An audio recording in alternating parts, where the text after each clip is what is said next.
Hi there, this is Will with Steel Jackal Games, and today we're going to be starting our playthrough of Sekiro: Shadows Die Twice.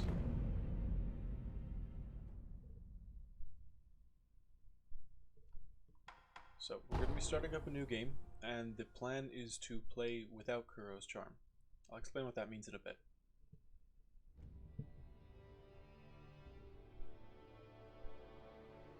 In the closing years of the Sengoku era, Japan was consumed by perpetual conflict. The fires of war raged on, spreading deep into the mountains, to the land of Ashina.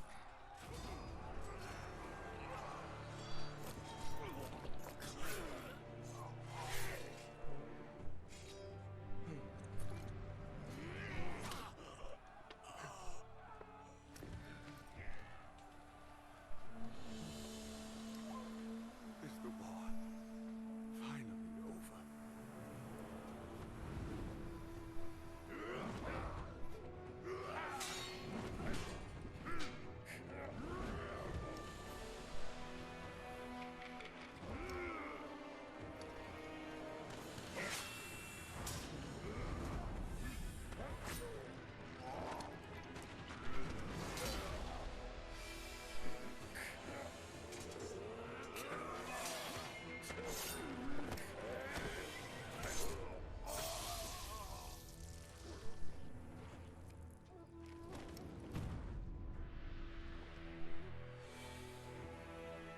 General Tamura is no more! Master swordsman Ishin Ashina staged a bloody coup and wrested control of the land.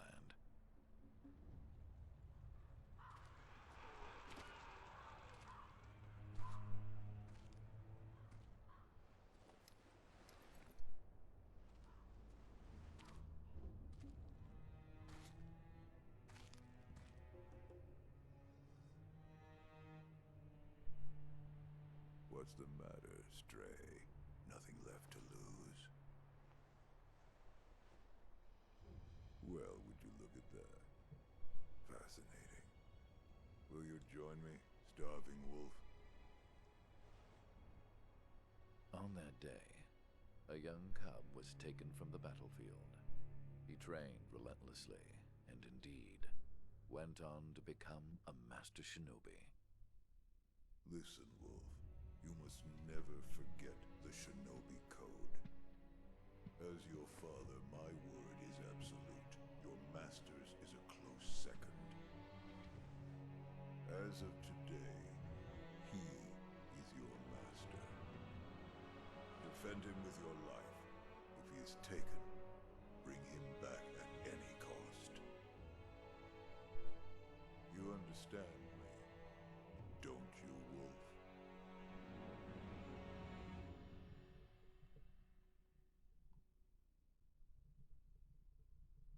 Alright, so that is the setting. We are a ninja shinobi in the Sengoku period of Japanese history in the fictional land of Ashina. Some 20 years after Ishin's coup, the Ashina clan was on the brink of collapse. And the shinobi, known as Wolf, had lost everything. Both the man who took him in and the boy he had sworn to protect.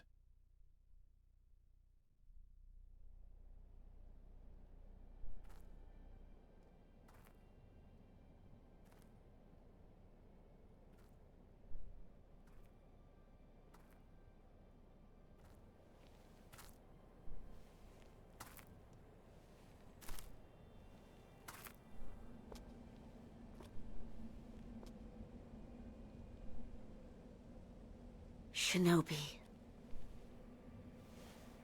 open your eyes. For the sake of your master.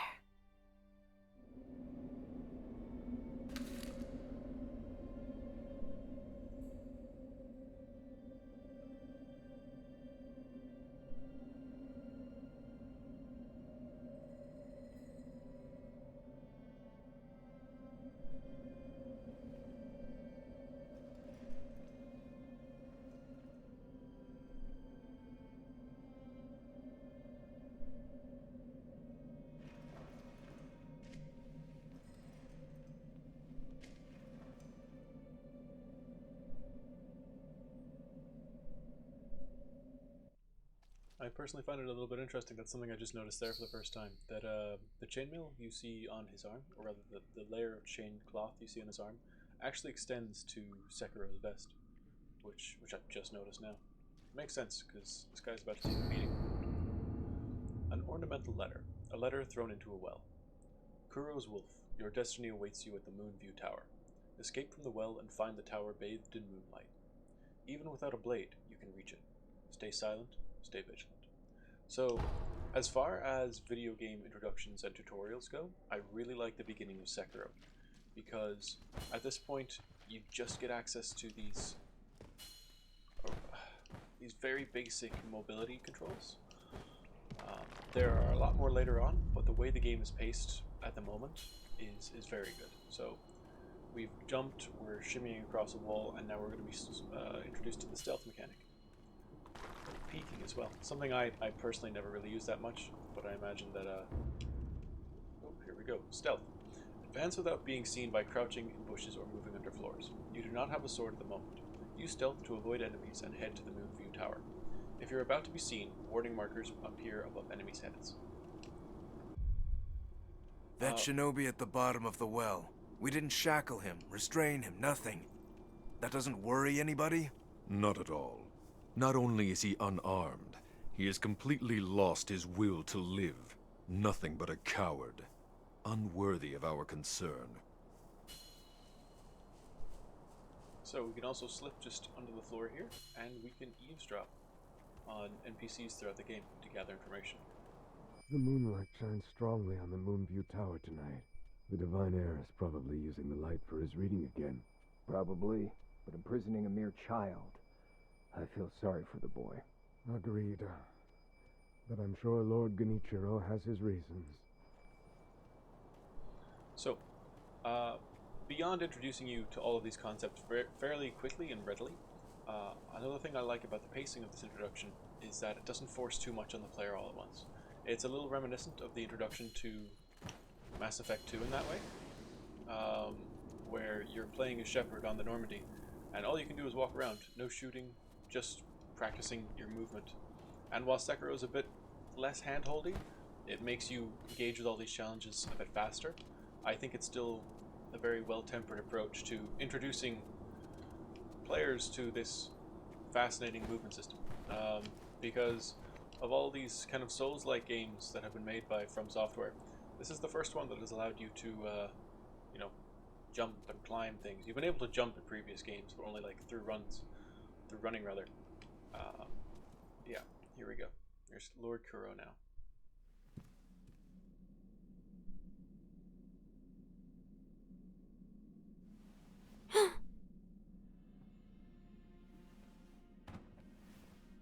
You did well to come here. It's been too long, Wolf. I've come to free you, my lord. Well then.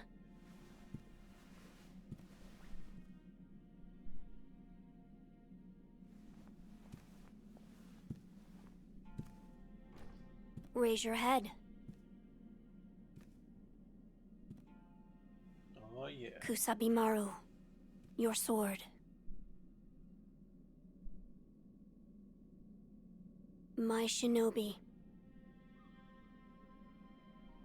In accordance with the bond of Lord and Retainer, you will pledge your life in my service.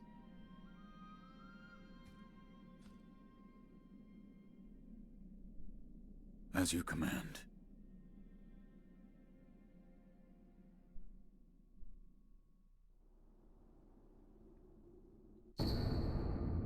Kusabimaru, a katana given by Kuro, the Divine Heir, an heirloom of the Hirata family, a cadet branch descended from Ashina. Once thought lost, it has found its way back into the hands of the wolf. The name Kusabimaru beseeches. A shinobi's role is to kill, but even the shinobi must not forget mercy. A mantra the blade may itself manifest. So, a couple things. You may have noticed that all of these cutscenes have been English, despite the fact that Sekiro has a full set of Japanese voice, and it's kind of the recommended way to play the game. I'm playing it through in English now just because I've not played it through in English yet, as well as the fact that I think it'll make for easier commentary. You know, timing things in the context of English speech is a lot easier for a Let's Play than I think it is timing things in the context of Japanese speech. Another thing, I will be playing without Kuro's Charm, which will make the game, I will say, significantly harder, because one of the main mechanics of the game, deflecting attacks, becomes utterly essential for survival, essentially, for winning. So, by talking to Kuro now... Loyal Wolf, I see you are wounded. I have something that may help. It is a special gourd of medicinal waters. Use it to heal your wounds. So, first I suppose I'll pick up the healing gourd, which is a gourd filled with vitality restoring medicine. Resting refills the gourd. So this is kind of like similar to the Estus flasks of previous games. Made by an apprentice of the extraordinary Dr. Dojin. Though it is strange that the gourd's medicinal waters refill automatically, the seeds within may hold the secret to how it works. My lord. Now then, were you gravely injured? Afterward? After what? Do you not remember that night? I do not. No. We'll talk about it later. Right now, we must escape Ashina Castle. As you say. There's a secret passage beneath the moat bridge that will take us out of the castle. Lord Ishin told me about it once. I ask you to find that secret passage. Once you find it, signal me with a reed whistle. You know, like you used to long ago. I will join you as soon as I hear it. Wolf. Okay, do you have something for me? If I give him Kuro's Charm, it makes it so that chip damage becomes present in the game. So there is a blocking mechanic separate to the deflect mechanic. So blocking will prevent attacks from doing damage. If you give Kuro's Charm to Kuro, then your blocks no longer protect you from damage 100%. You'll take a fraction of damage, essentially, in the process. It also means that enemies are stronger, have more health, but the upside is you get more experience points. So it is, in terms of how trade-offs go, it's actually quite worth it, I find, because you improve at the game a lot faster. This is for you, my lord. It's from that time. So you noticed then. I see. I'd like to ask that you keep this for me, my lord. But this charm has protected you all this time. It's held your suffering at bay. I do not wish for you to suffer any more than you already have. That is why I ask you to keep it in your possession. You know, in mind with a hurt me plenty mindset, suffering is exactly what Sekiro desires. Suffering is what I desire, so please, allow me to return it to you. I understand. Thank you. The path before you will now be fraught with more hardships than ever before. But knowing you, you'll overcome them. I believe in you, brave wolf. Chosen the path of further hardships. So this can be undone later on in the game. Using quick items. Okay, that's fair enough. This can be undone at later points in the game, but I do not think I will. There's a secret passage beneath the moat bridge that can take us out of the castle. Find the secret passage beneath the moat. When you've reached it, give this. I'll come as soon as I hear the reed whistle. Okay, great. Thank you very much, Carl. What was I just saying? Oh, I have a memory like a sieve. I'll try and remember it whilst I come up here and grab this little item, and also knock all these books around the place. Okay. Pellet. Medicinal pellets that slowly restore vitality. A secret treatment passed down for generations in these lands. Records say it has been used in battles since times long gone, and lent to the famed resilience of Ashina warriors. A pill case full of these pellets would also serve as a battle charm. Yeah, so I have beaten the game with Kuro's Charm before, so I don't think I'll be needing to get rid of it. Do not push yourself too far. You must heal your wounds. Alright, he's gonna try and make me use the... cool. He's gonna try and make me use the healing gourd right now, but instead, I will just use the... Oh, sorry, I'll equip these in order. So, I will instead use the Homeward Idol. Because this will have the same effect of, like, a Homeward Bone, of bringing you back to your most recent save point, essentially. And we haven't seen any of the Sculptor's Idols just yet, because this is all just still a tutorial area. But we will get the opportunity to have all of our health back, which is nice. Also, if you notice just under my health bar is the little red icon. That signifies that I have given Kuro back the charm, essentially. Okay, posture and death blow. So this is the underlying combat mechanic that makes Sekiro so fascinating. I'll just read the description here. A shinobi aims to break an opponent's posture. Attacking an enemy is one way to achieve this. When an enemy's posture breaks, he is vulnerable to a shinobi death blow. And then just the buttons for attacking and death blowing. So, Sekiro has introduced a whole new type of health bar, essentially. It's posture. So breaking an enemy's posture will just allow you to kill them. Let me see how loud that is for you guys. If it's too loud, I can't turn that down. Hopefully it's not too bad, though. It might just be my taking the audio. Oh. Nani. Deflection. So, sometimes relentless attack is not enough to break an enemy's posture. Deflecting enemy attacks is another way to damage their posture. A master shinobi uses a combination of deflect and attacks to achieve swift victory. So yes, attacking will deal vitality damage to their red health bar, and attacking or deflecting will deal damage to their posture. Lock on, that's fair enough. Come at me, beast. Nope. Two. Right.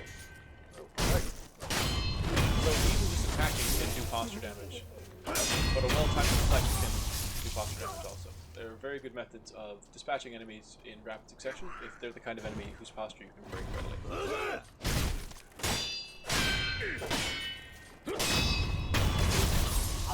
That's Yugon, and then this guy here. Cool. So, as you can see, I messed up one of the deflects, which means that I've lost a little bit of health. Mistiming a deflect often results in a block, and with Kuro's charm, I am actually going to be taking damage every time I block.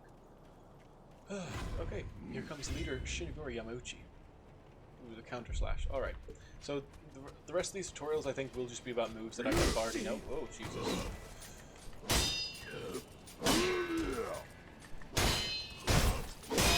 There we go. That's a good, well-timed attack.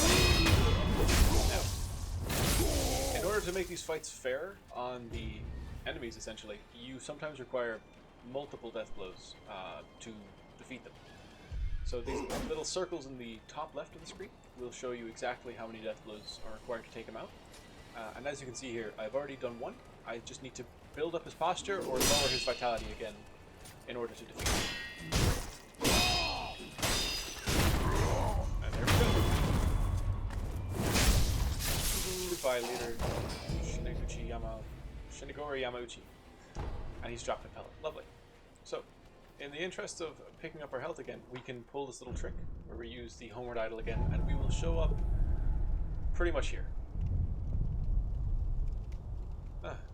So, again, yes, this is just the first video in what I hope to make a series. I haven't decided what ending I'm going to want to go for yet. I've not done the sure ending, which is something I can explain later on. But I have done Returning the Dragon and kind of the conventional ending.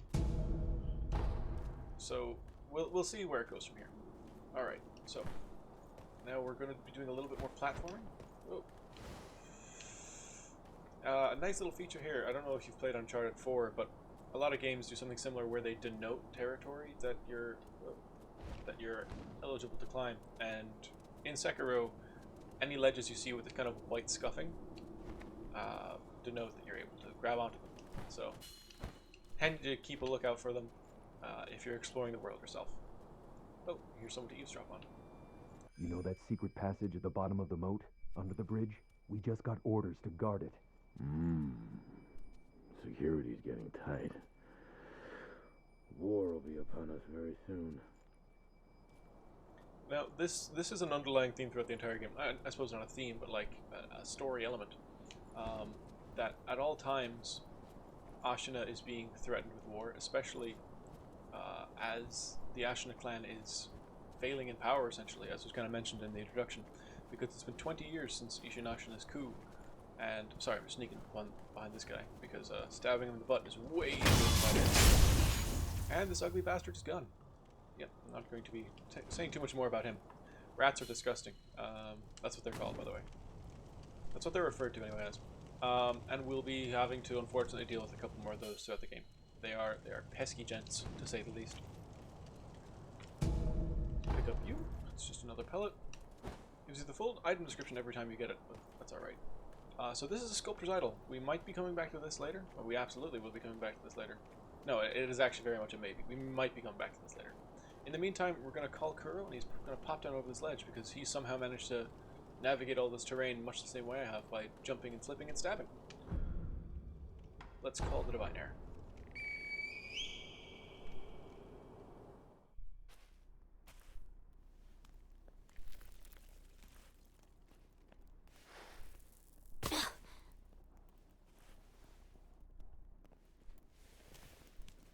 Wolf, you found it.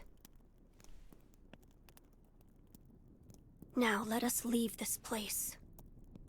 Yes, my lord.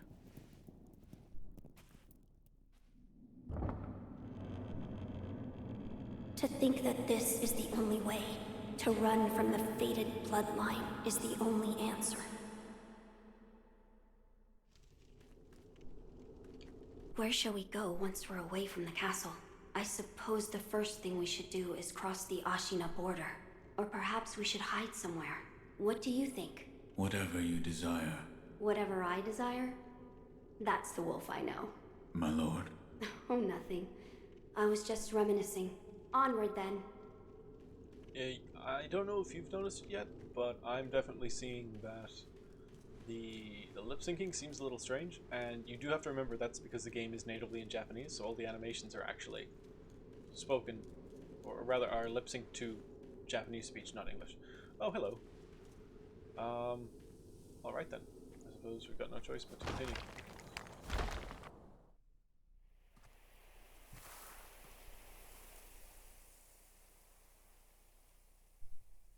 The Divine Heir.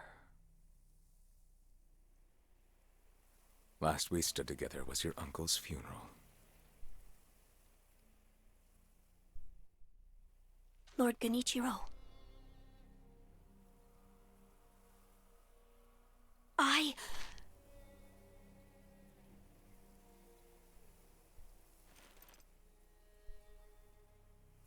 Watch how Wolf fumbles with his swords here. How he fumbles with his sword, Leave this to me. Because you'll be able to see that he's a little bit out of practice. Yeah, there it is. We'll give it our best anyway. So the noble shinobi stands in our way.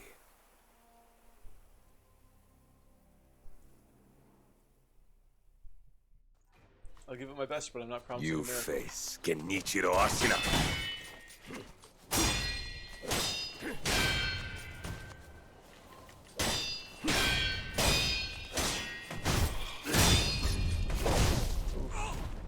Yeah, no Makiri counter just yet means that I do not have the tools in place. Oh.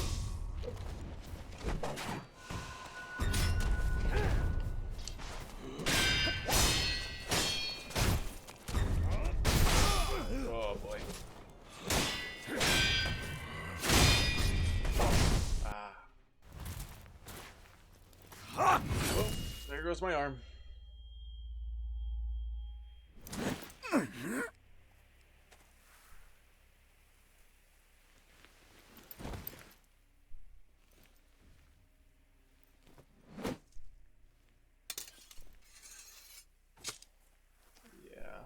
Is that all the shinobi has to offer?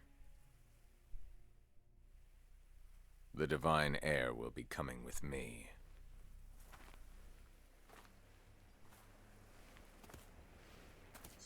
Long-nosed ninja. If only I had friends to back me up when I was kidnapping children. Disregard that. Yeah, no, Sekiro's in a bad way though. He's lost the Divine Heir again. And in following the Iron Code, the code of the shinobi, he's going to have to do everything he can to get Lord Kuro back.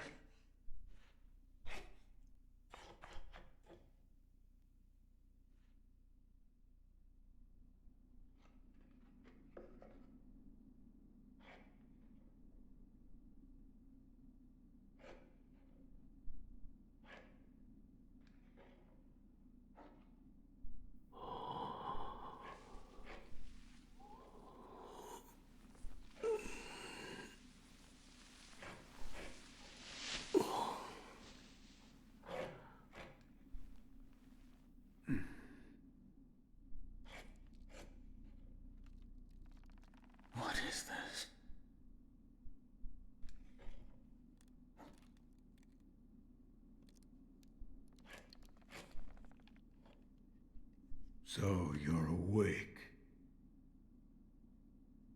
Looks like death is not your fate, just yet.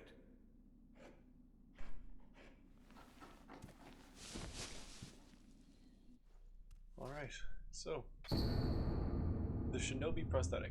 The artificial arm of a shinobi, passed down by the sculptor. A replica of a human arm fitted with a variety of mechanisms, apparently designed with modification in mind. While it bears a number of cuts and is stained thick with blood and oil, it has been impeccably maintained. So, even though Lord Genichiro had some assistance when it came to getting Kuro, we're going to make some friends along the way and get Kuro back. But more of that next time. Thanks so much for watching. We've just completed the tutorial of Sekiro. Next time we're going to start exploring the open world, chatting to the characters, and seeing what we have to see. Alright, see you next time guys. Thanks very much. Bye-bye.